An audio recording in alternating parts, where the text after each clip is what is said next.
Donc voici ici quelques exemples de production d'eau chaude sanitaire par accumulation.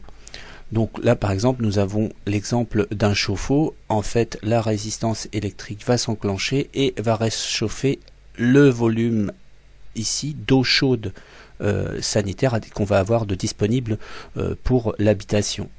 Donc voilà ici donc l'accumulation, donc c'est-à-dire qu'on va accumuler une réserve d'eau chaude sanitaire.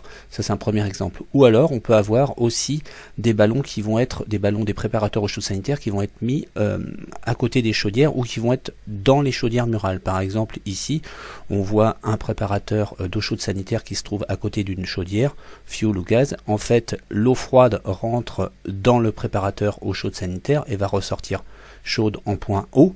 Pourquoi? Parce qu'elle va être réchauffée par ce qu'on appelle un échangeur primaire qui lui va être alimenté par la chaudière.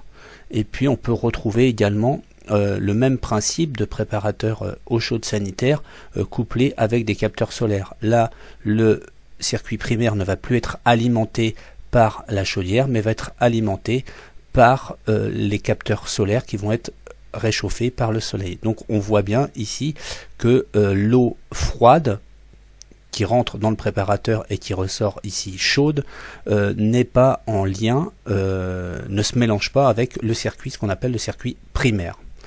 Alors on peut également retrouver des préparateurs eau chaude sanitaire à accumulation au travers notamment des ballons thermodynamiques.